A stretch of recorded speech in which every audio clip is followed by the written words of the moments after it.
All right. So welcome everyone to our informational webinar. We're really excited to have you joining us tonight. We've got myself, I'm Dr. Tammy Roehling, and I am the director of our Postprofessional DPT program, as well as Jennifer Beal. She is the assistant director. And so we're going to both be presenting. And then we want to give lots of time to Tim Flores, who's also on this Zoom call. Just one slide, Tim, as he's shaking his head no. So a lot of you are working with Tim. You're probably either working with Tim or Deb. So Tim is here and he can answer all questions admission related. And then also we have Jay and Jennifer, and we had the pleasure of watching them graduate this year. And so we've noticed with our webinars, a lot of times, we say things, the students go, yeah, like we hear you. But when our invited alumni and students talk, people listen. So we're so thankful to have Jay and Jennifer here. They are giving up their time. They're volunteering their time. We haven't talked to them beforehand. We're not paying them. So they're going to give their honest assessment and answer your questions. So thank you to both of you for being here. So we want to give a lot of time. Let's see here. Of course, my computer would freeze right now, but we're going to be talking here about, of course, now I pushed it too many times because I'm an impatient person. So here we go with our mission. Just to let you know, AT Still University, our mission truly is whole person. Oh, now it's jumping around. Okay, we're going to go back here to about ATSU.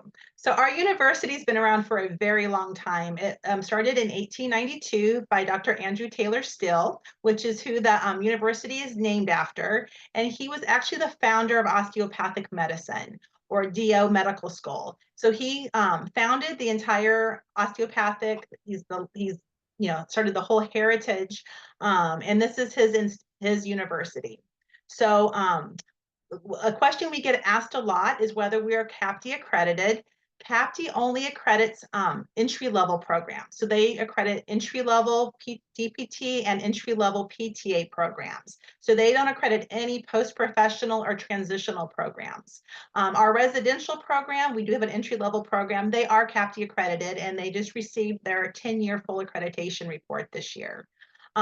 So we're not CAPTE accredited. However, what you want to look for in a university is what kind of accreditation they have. And in the United States, regional accreditation is the highest form, and we do have that through the Higher Learning Commission, HLC of North Central Region. So that ensures that we do have a top-notch program. And they actually accredit the university, not the program. But anyways, on mission, so our program, we have this very proud osteopathic heritage, and truly we focus on whole person healthcare and serving the underserved populations. And I will tell you, as a program director, whenever we want to put forward an initiative, that we have to show how any initiative we put forward serves our mission statement. So truly we do practice that whole person healthcare and really serving the underserved. I also wanted to add that we are a nonprofit institution as well. So our leadership team, we have myself, I'm the director of the post-professional program, and then we have a chair, Dr. Lori Board-Nave, and she oversees our entry-level, this post-professional program, as well as 2 residency programs. We have orthopedic and neurologic. And then I also wanted to point out our dean, Dr. Ann-Lee Birch. It's kind of nice to have a dean that's also a physical therapist.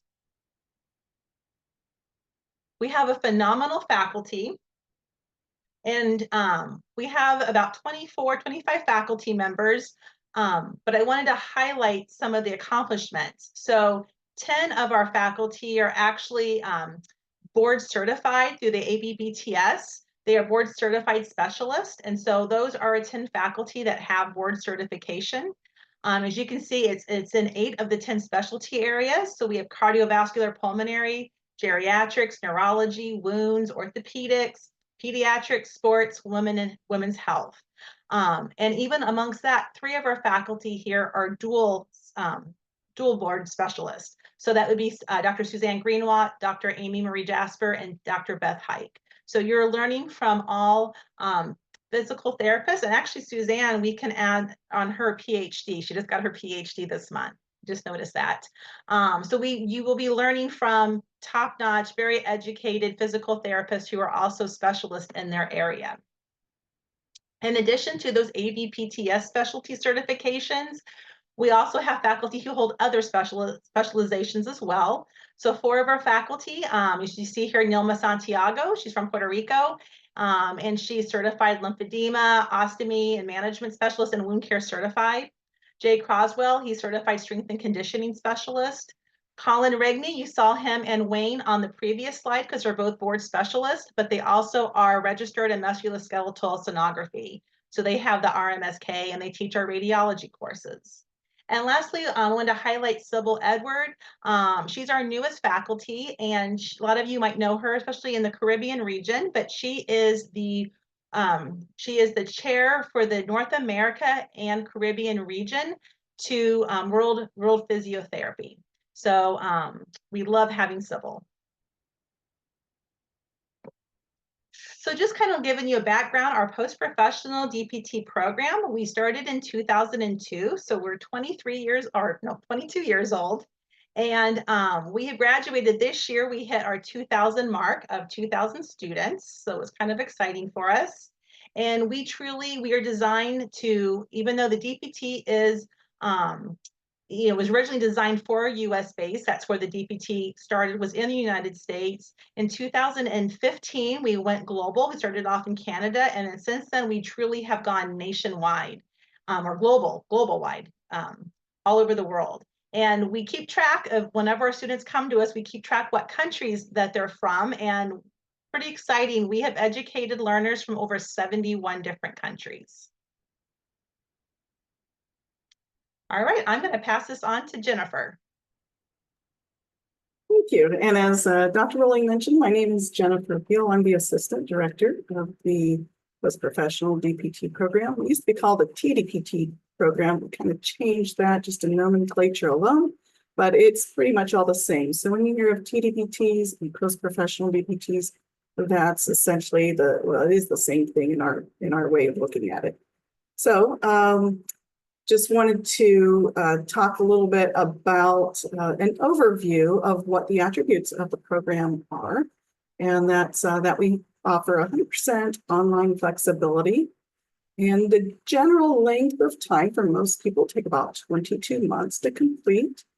And so many, as Tammy had mentioned, of our students are coming from us globally. So we have educated people in over 70 countries at this point. And so our program is definitely expanding, and we love it. And we love all the different nuances and cultures and customs that come to our program that integrate in the professional level of physiotherapy. And then our program, the way our degree is laid out, are individual degree plans. So you can be sure that it is custom tailored to your needs. And we offer a very affordable tuition rate. A person can actually start up to 7 points throughout the year, depending on if they want to start as a degree seeking student or just take one course at a time, like that's under our non-degree option.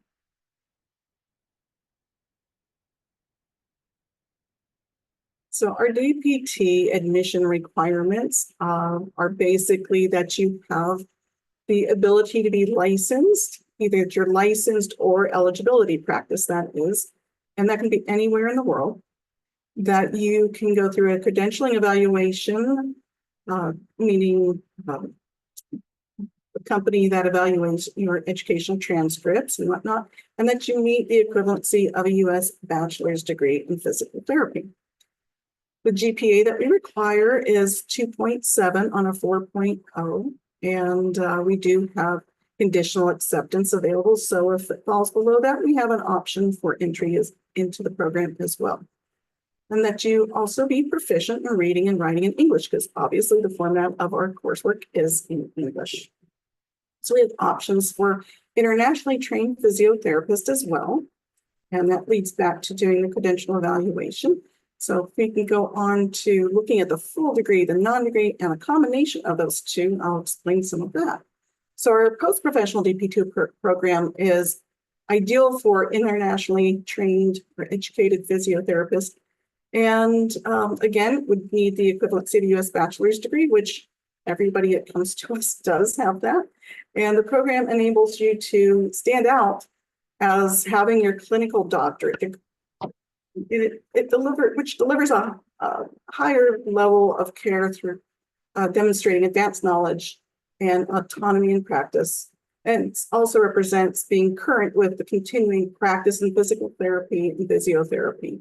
Dr. Roehling can talk a little bit more about the trend that we have moving throughout the world with the entry level being DPT these days. So now we'll talk a little bit about the non-degree program attributes. This is very similar to the DPT in that it is also 100% online. And because that is part of every course that you take as a non-degree student is actually part of the DPT curriculum. So it's all the same. It's just a matter of how you want to go about it, a full degree approach or one course at a time.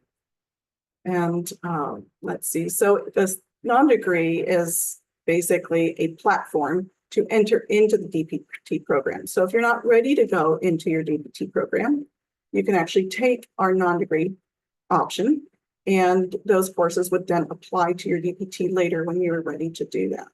So we offer state licensure support in the way of advisement and familiarity with all the visa screening. So if you're one of those people that are going through that process right now, certainly feel free to reach out to me. I am happy to guide you in that. Tim has a lot of experience in that too, in admission counseling. So together we can certainly answer many of your questions, whether it comes to visa screening or what works best as an approach to fulfilling those requirements, anything like that. We do have a wealth of knowledge here, so don't hesitate to reach out to us on it.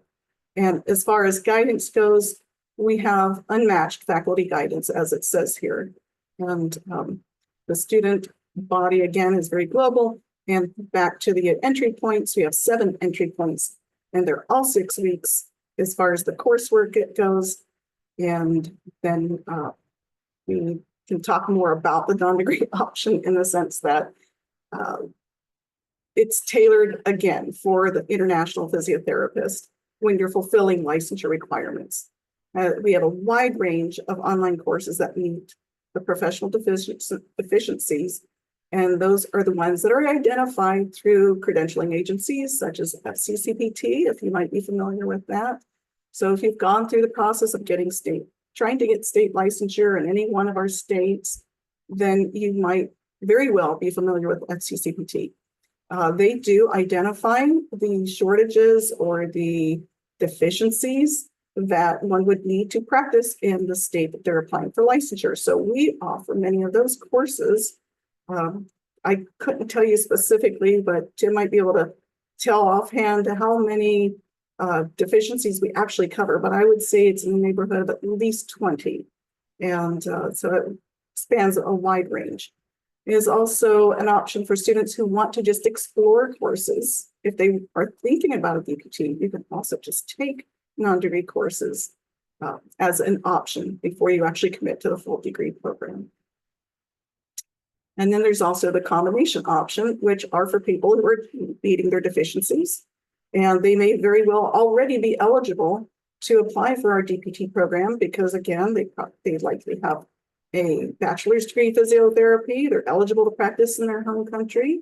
And they could certainly do their non-degree courses up front while they're enrolled in their DPT program.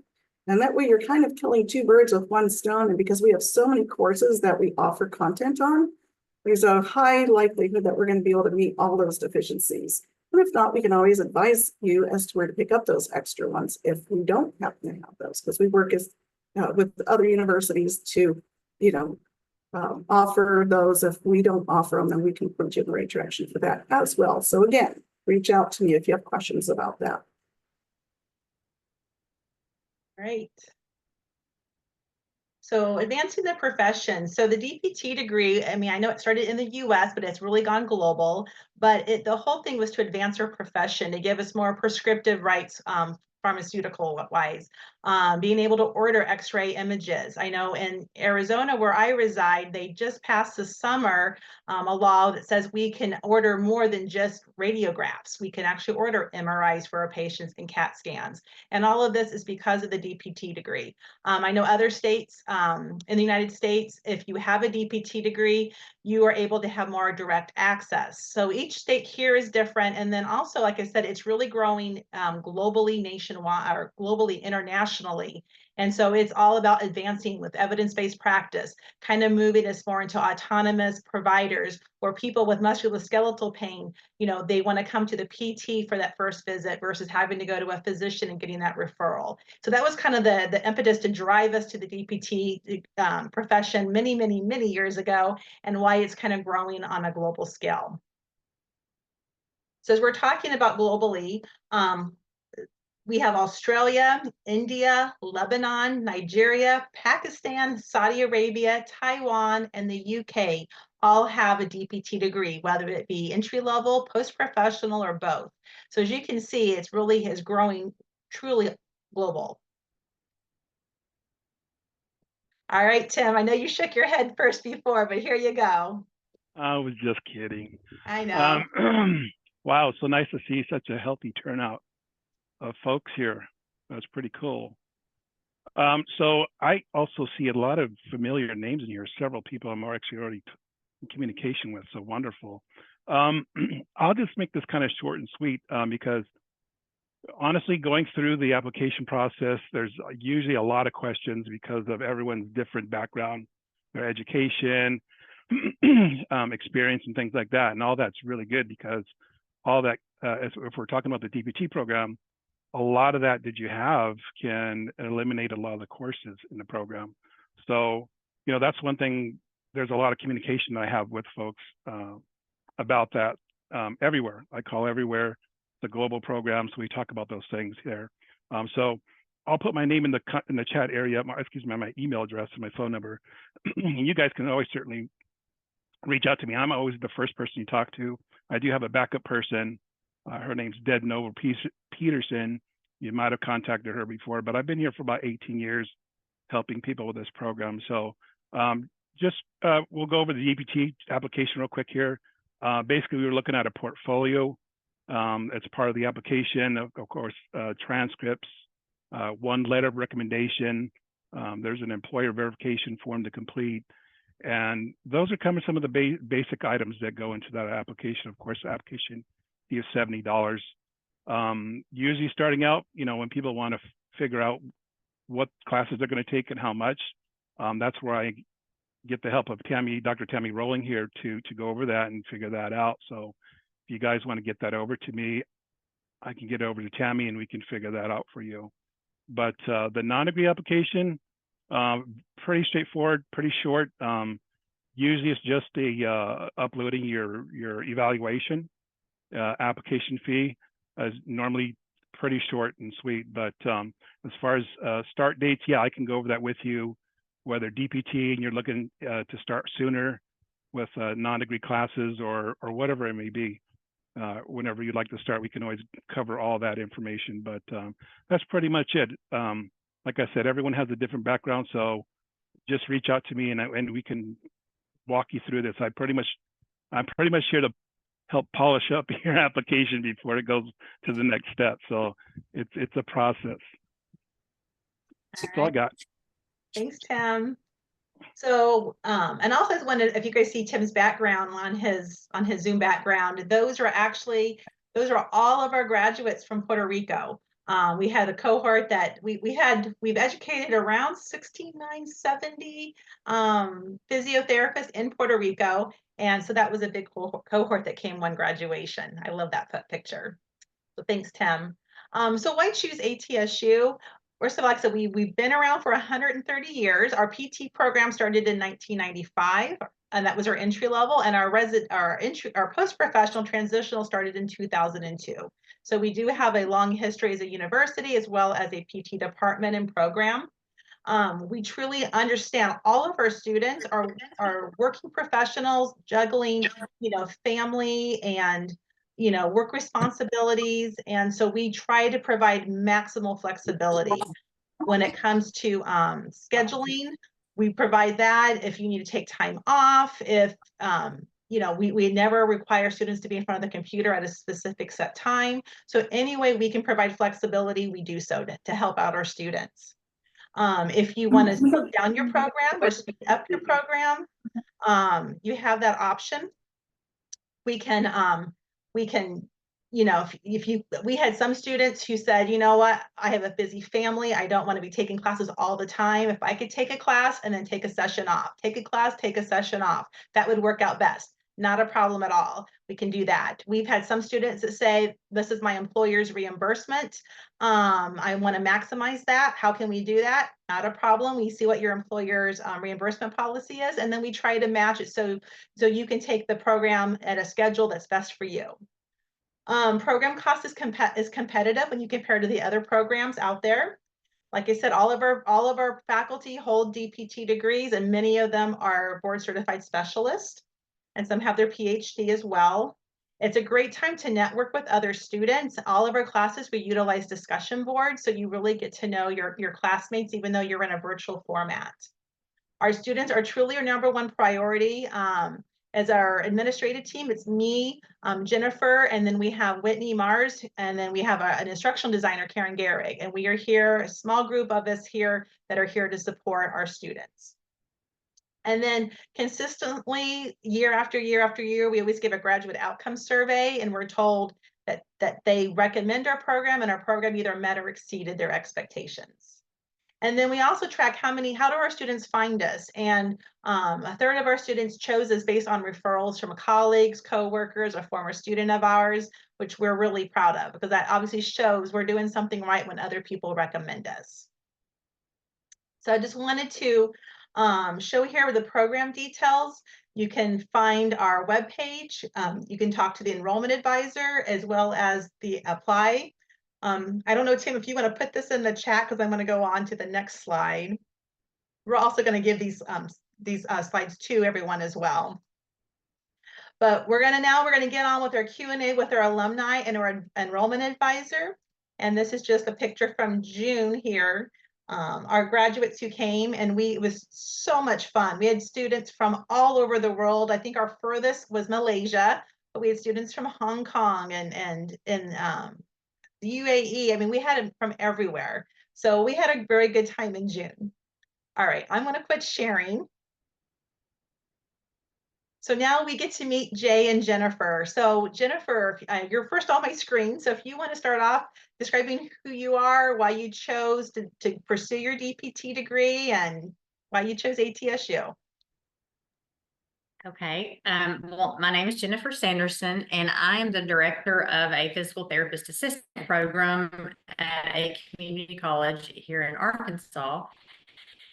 And I had wanted to get my DPT for a long time. I also work in the clinic once a week, and I was working more and more with clinicians who had their doctorate, and I noticed a gap with me being able to research the evidence-based practice that they had been educated in, and I really wanted to improve that. I wanted that education.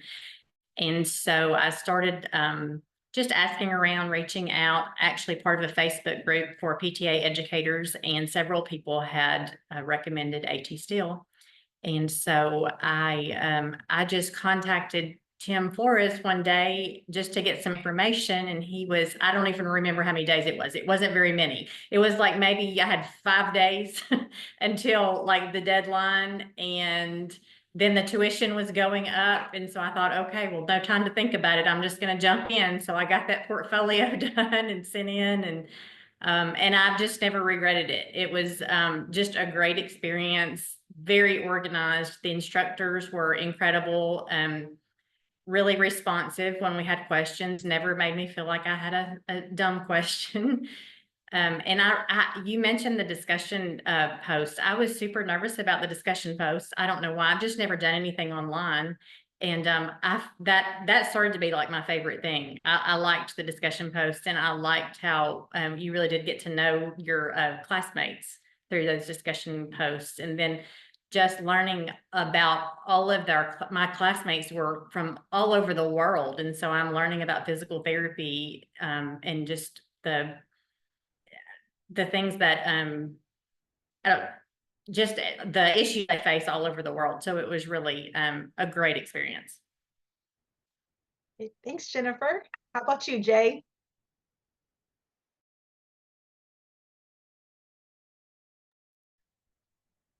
Hi, can you hear me? Yeah. Okay, perfect. So with me, I wanted to learn more about the research side of things. I practice in Canada, and very recently I wrote my national physical therapy exam. So got through with that. Amen. Thank you, ATSU, for all the courses and guidance on that. It was super helpful for the NPTE. And yeah, my experience has been wonderful because not being in an American environment at the time and being in Canada, we have a bit of a contrast to the American system. So learning that and implementing some of the research-based practices, learning about how research works, how to perform the research well enough that it makes sense and gives you the right information that you're looking for.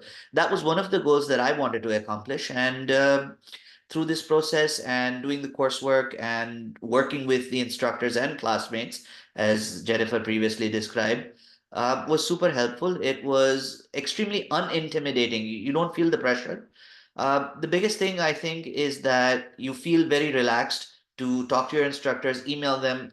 Some instances we were able to even call and ask them questions. They would walk you down through it, give you the guidance, give you the tools, and just using all of that information collectively, going through the coursework. It had its challenges in a sense that it gave you the impetus to study, but also it wasn't like something where he's put a heavy ton of bricks on your head. So in that sense, it was wonderful. And staff have been extremely supportive. Timothy Flores, whom we heard earlier, exceptionally wonderful gentleman. I'm sorry I didn't get to talk to you when I came there, but I think of you even now on a daily basis. So it's exceptional. I have my degree in front of me, and I'm like, Timothy, that was because of your efforts as well as mine, and your guidance, walking me through getting that portfolio done, telling me how to run through the application process and what everything entailed around that. Dr. Roehling, once again, you were in the background constantly, helping out, getting things sorted for myself because of the shorter timeline. But it worked out in the end, and I was very happy to receive my hood from you. Yeah. You want to tell them how big that diploma is that you said you have in front of you? I have it up here. It's one big honking diploma. It's huge. Yeah, it's a big one. Yes. Yeah, and as indicated earlier by Dr. Roehling, yeah, we had students from all over the world. We had students from the Caribbean. We had students from Canada. I'm a Canadian. We had students from who are of Indian origin. And yes, our furthest chap, the gentleman, was from Malaysia. And he was also in not one, I think 3 or 4 of my classes. And we had fun getting to know each other, and it was finally wonderful to see everyone put a name and a face together. Jennifer also was there in one of my courses, and it was very nice to see everyone at the end, at the graduation. So yes, I mean, personally, I heard of ATSU through a different program, through someone. And when I looked at the curriculum, when I looked at things in detail, I'd looked at a couple of different programs. What I found was not just in terms of engagement, but I think just the quality of the engagement. When you have support staff who's willing and committed to talk to you, encourage you, and if you feel like you're not sure, they want to walk you through it without any pressure. It's not a sales pitch, but what it is telling you, hey, you know what? If this is something that works for you, here are the options that you have. This is the mechanism of how the thing will work. This is what you have to do. And there is no pressure. You can audit the course, or you can take it as a degree program. I took it as a degree program for my personal professional development. But even to just go and look at the courses and take them one by one, you're going to learn an immense lot in those 6 weeks. And it'll actually, if for nothing else, it'll serve as a good refresher but also it will give you the sense that, yes, you can do this and it's something that is worth your while. And I think that was the biggest thing. At the end of the day, that was my biggest feeling of wellness, that yes, I was able to achieve something that was worth my while and taught me a whole lot, gave me more than what I had asked for, and way more in the future, because now all the skills that I've learned, I'm going to take them going forward. So thank you once again to ATSU and the entire team that's working there. Also, if you're visiting Arizona and AT Still University, do make sure to have a look at the building, and yeah, definitely check it out. It's worth your while. Thank you, Jay. So he was mentioning our graduation. So graduation, we hold it every June. And it's for all our graduates who graduated throughout the year to come in. It's not required. So, but we'd love to have whoever can come and want to come, we love to have them come and celebrate. We do a really nice luncheon. And then we have like dinner time and meeting for everyone to meet. Dinner time, you can be with your family and celebrate your big accomplishment. And then the next day is our big commencement ceremony where you get to receive your doctoral hood, hooded on the stage in front of your friends and family.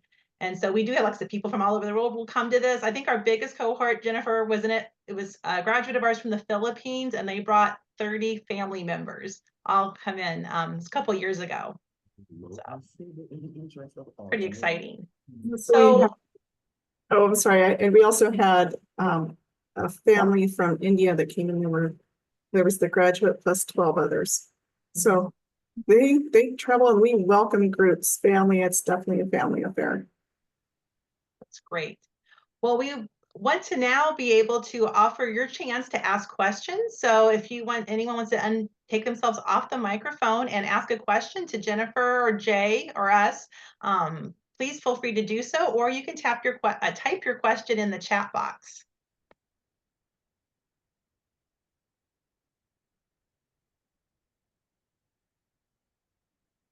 I know you all have to have some kind of questions. If not, we'll come up with some to ask them.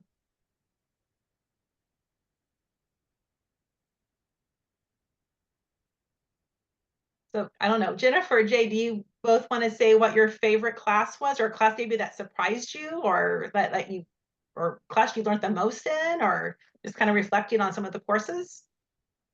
I loved the musculoskeletal imaging, and that surprised me, but it was fascinating. I really loved it. It was challenging because it was hard to see some things that we were supposed to be seeing and identifying, but I really enjoyed that class. I was also surprised how much I enjoyed the statistics classes, because I was not looking forward to those, but the way that we were just walked through it step by step, it really did not seem overwhelming at all.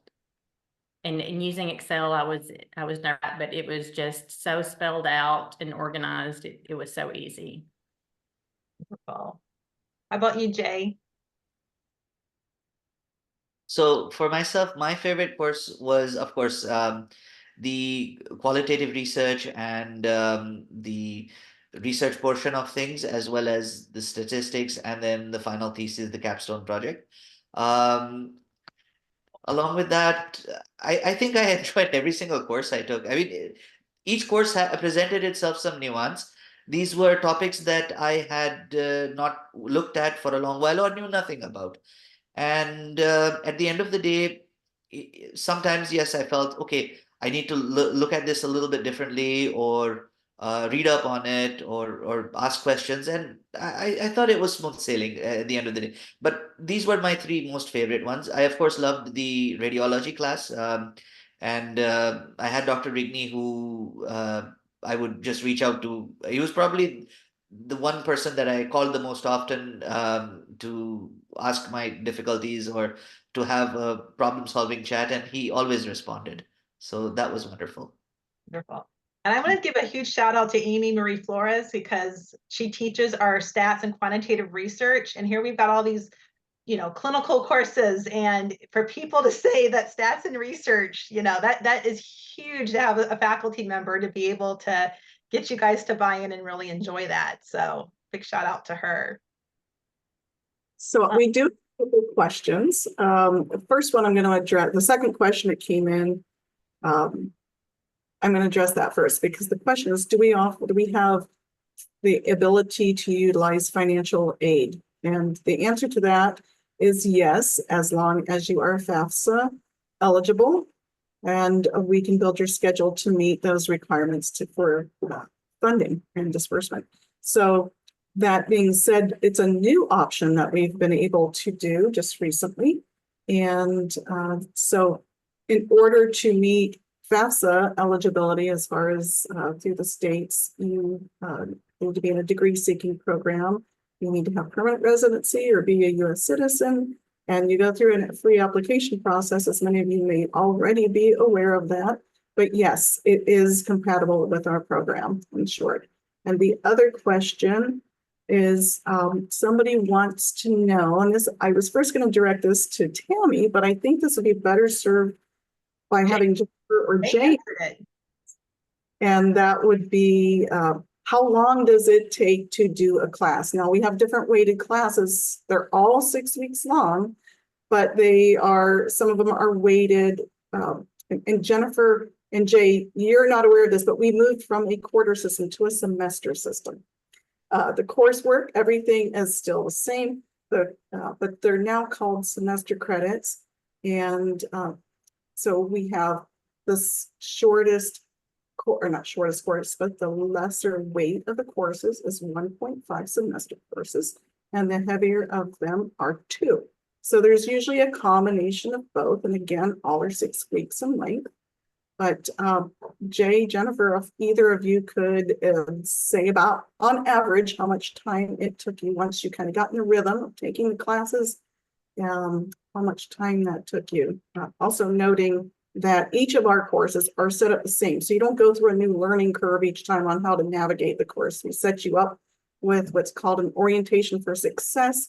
That's just a orientation course, obviously, and then you go into your actual courses and you're kind of set already. You come in knowing how to navigate those courses. So with that, I'll let Jennifer and Jay, one or the other or both, address the question about how long. Cool. I'll go first on this one to address that question. So each course is 6 weeks long. That being said, once you are in the rhythm, you also have access to a very, very supportive university writing center. I highly recommend everyone who joins this course, and everyone should, to use that university writing center. They are phenomenal. Not only for even when I was freshly starting into the program, but even down the line. There were times when, yes, I was dead sure my paper was going to do well. I would still forward it just for those little nuances and keep my grades up because, hey, you're in a course and you are fighting for those grades for your own personal satisfaction. But I think, yeah, that was one of the biggest things that I loved. Each course is 6 weeks long. You spend about, per course, you would spend about maybe 10 to 12 hours at best if you want to get really good at what you do. Sure, you can probably do less if you're a fast reader. I'm average, so I like to take my time and read and kind of digest, sit things over, maybe have a coffee in the morning and mull things over if I can. When I did a large portion of my DPT, I had 2 full-time clinical practices, directing both, managing both, and family, who's in process of moving to the US from Canada. So yeah, those are some small challenges to deal with, but you make do and you know, you stick with it. And again, as I mentioned, and I mean, this is not just lip service, but that University Writing Center was phenomenal as far as support goes when it actually comes down to the meat and potatoes and to get through your courses. Sending your paper off every week to them, they're looking at it, they get back to you within a day max. 2 days if you're sending it over the weekend. So, and they walk you through everything very nicely each and every time. That was the biggest help, I think, in terms of writing the papers. Instructors, of course, there's bar none. I haven't seen such good instructors elsewhere. So let's leave it at that. I can continue waxing eloquent for this. I would say I spent maybe a little bit more time than Jay. I probably more like 12 to 15 hours a week, but it was very doable. I would usually get up in the morning and do my reading early. And I'll reiterate, all of the courses are set up the same. So usually you have a discussion question or post that's due kind of midweek, then a response a couple of days later. And usually the bigger assignment was due on the weekend. So I was able to kind of do my reading throughout the week in the mornings and then kind of settle it on the weekend to get my bigger assignments done. But since every course is set up very similar, there is not much of a learning curve when it comes to going from course to course. Right, that's good to hear the time frame, because what we do is we follow we calculate engagement hours. So for someone who's going to take a 1.5 semester class, we calculate every book, every page you read, every video that you watch, the time. And so we have it where students should spend about 10 to 12 hours a week on a 1.5 credit class and about 12 to 15 hours on a 2 credit hour class. So I'm happy to hear that what we have planned on paper is matching your experiences. So there's a question here about scholarships. So we do offer scholarships in January. They do open. They're more internal AT Still University scholarships, and we encourage our students to apply to those. However, I tell people they are competitive, and so I tell people, make sure you have your funding, know how you're going to pay for the program ahead of time. And if you go for one of the scholarships, we have diversity scholarships, leadership scholarships, that type of thing through the university. If you happen to be granted one of those because you apply and you do get it, then that is just like icing on the cake. So you would have to be a current student to apply to that. So that's why I say you should have your funding already, like taking the financial aid or having, know you're going to be using the money that you earn or your savings to pay as you go. But know that would, if our students, we encourage them to apply to those scholarships, and we love when they receive them. So that's just kind of icing, a nice treat for them. I would like to add one more thing. For my personal situation, and I'm happy to share this. ATSU was very nice about customizing my payments and helping me out with some flexibility that I had asked them for upfront. And that really helped get things and kept things on track from our side. So yeah, I mean, that's really nice that ATSU not only offers the scholarships, but has shown flexibility with receiving the tuition from your side and working with you. So just talk to them and they're going to help you out. And Denise has a really good question. I'll let Tammy answer that probably. And by the way, thank you for making it into the webinar, Denise. I know I just sent you that link after we got started, so thank you. So I don't know, Jennifer, did you take extremity manual therapy or integumentary? Because those are 2 classes that utilize videos. I took extremity. Okay, so you want to answer the question about the videos? The videos that were required were not videos that I created. They were more videos that we researched. You didn't have an assignment though, where you have to, a case study? Where you had to go through the case and talk about, like, you were given a case No, study? you know what? I took spine. I Okay. didn't take it. I'm sorry. I took spine, and we had to research videos for that one. The only videos that we did were our introduction videos. Okay. And that one you can do from your computer. The 2 classes that have assignments that are video, one of them is integumentary, or now it's called wound management. It is sharp debridement skills. So what we do is we mail our students all over the world debridement kits with scalpels and the tools. The student will either buy fresh ham hock, an eggplant, or a navel orange. And then they're watching the faculty do it on a recorded video, and we have a very detailed rubric. And then the student then will do the skills. So they can either set up a tripod, they can have their family record, whatever suits them best, and then they can upload it up to YouTube and do it as like a private. So we have to have the exact link to watch it. So you don't have to worry about your videos all out there in YouTube land. And that's way the faculty can grade and provide feedback. In the extremity manual therapy course, they're given a case, I think it's 2 different assignments, case studies. And so on the camera, you can pick anyone, a family member, a friend, but have them pretend they're the patient in the case, and you're going to talk through your clinical reasoning. You know, which mobilizations you would use. Show with your own hands, you know, your positioning, everything, the force doing them, and also like have an intervention with the, you know, exercise treatment and everything. So that's also part of that class. In the PEDS class, I don't know if they're still doing it, but they were showing treatment for torticollis, and they were using, you can use a doll to kind of show how you would do that. And the students would videotape themselves. But people just use their phone, and it's pretty, we haven't had any issues with people being able to complete those assignments.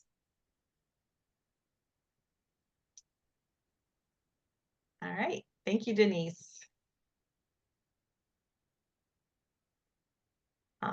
Yeah, and like I said, I saw the question about, is there a cap? We don't. What we do is we have multiple faculty that can teach a class. So if we happen to go above like what the faculty normally teach, we add a teaching assistant, or we open up 2 sessions and have a second instructor teach their own class of it. So we don't cap our enrollment. We're able to use our faculty to be able to teach as many students as we can bring in. But it is small class sizes. I don't know, Jennifer and Jay, if you want to talk about class sizes. So class sizes, typically the largest class I think was about 8 students. That was the largest one that we had. Otherwise, it's been around 4 to 6 students per class. And I took a sizable number of courses for my DPT. So, I mean, yeah, that was pretty much the average number of students, 4 to 6 students. That helps with the discussion board, and also it allows you to learn things at a better pace as well as in a more focused manner. I think it's a good number for an online classroom simply because you're reading through everyone's discussion posts, and if you have too many or too few, then each has its own disadvantages. But I think about 4 to 8 students is usually a good number, and we were able to read through and communicate with our classmates as we went along. So yeah, that was a huge advantage. I think we had one course that had more students in it, but they split the discussion. We had 2 different discussion groups, so it made it a little bit more manageable. So you didn't have to read through everybody's. I'm not sure how many were active, but Yes, and I would like to also add that we style our course offerings quite differently than most universities do. And we rotate our courses frequently. So for example, right now we have about 10 courses that are going on right now. And then the next part of our semester, because we have 3 different blocks with each semester, all but for summer. And when each block, after that 6 weeks over, a new set of courses are available. And so some of them are repeating and rotating. And so you don't ever have to wait very long. If you happen to need a break from the program or just a course, or you have a scheduled vacation, what have you, that's more of in line with our level of flexibility we provide, is that you can take a break or skip a semester or a part of a semester and then come back in and just pick up where you left off, because that course is going to come right back around in just another block or 2. Or most universities will only offer that maybe once in an entire semester, and sometimes not till next year. So you can get behind in that way, and we don't want that happening because we don't want to slow anybody down, and just want to be as flexible as possible. I saw the question about what types of assignments. So quizzes. Okay, perfect. Looks like you got it, Jay. Yes, and we do keep all of our quizzes are open book, just because we don't have to worry about having to go through lockdown browsers or having exams proctored. You know, we're trying to give maximal flexibility. So we write them in a way so they're open book.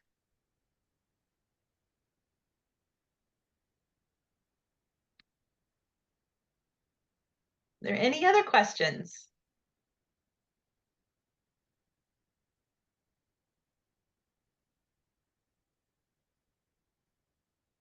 All right, no other questions. I don't know, Jennifer and Jay, we really thank you for being here. Like I said, they're giving us their time, and they're finished with school, and here they are with us on an August evening. So thank you so much.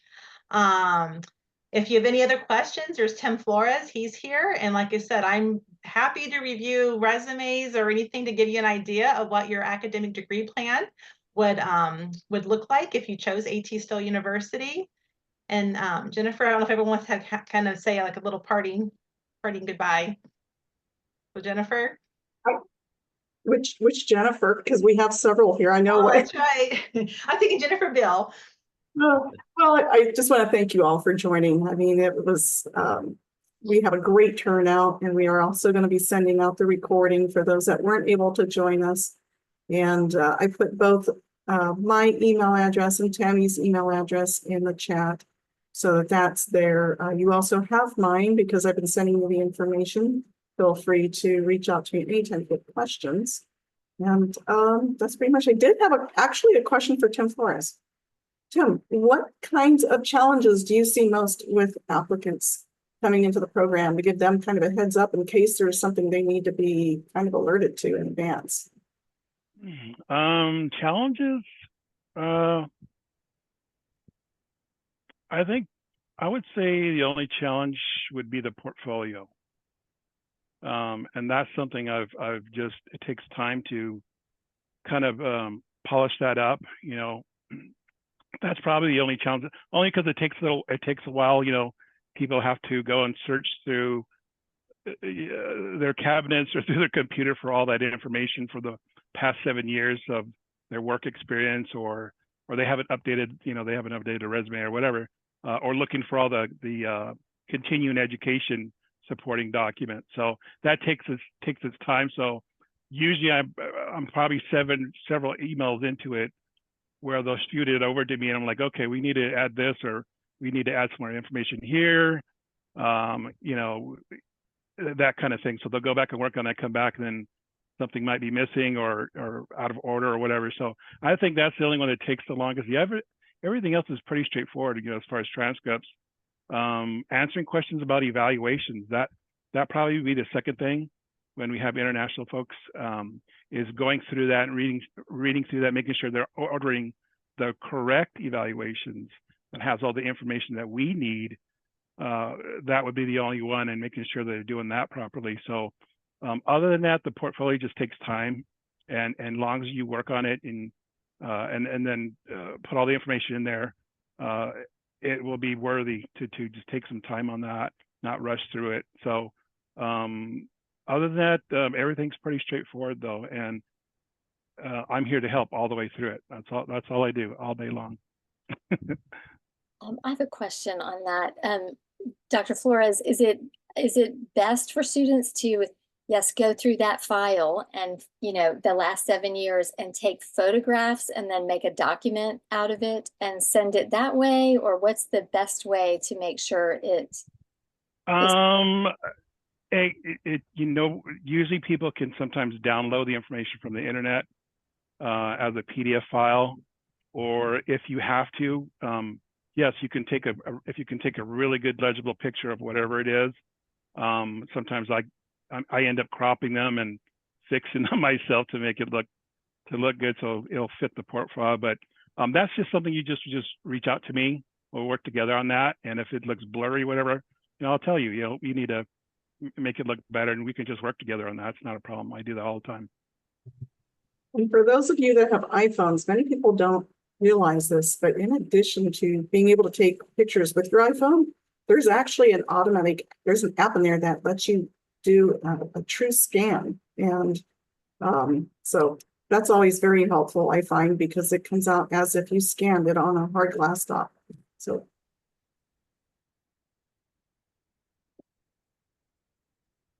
And for those of you who have not seen the chat, the question asked was, how long did it take for both Jennifer and Jay to complete the program? And they both answered, and it was they both were 20 months. On our presentation, we said 22 months is average. So they completed it about 2 months before the average student. All right. All right. Well, thank you, everyone. We hope everyone has a wonderful evening. Thank you, Tim, for joining us as well. I know you're coming in on your evening as well. Thank you. Thank you. Bye. Thank you. Let us know if you need anything. Okay. And we'll go ahead and stop recording.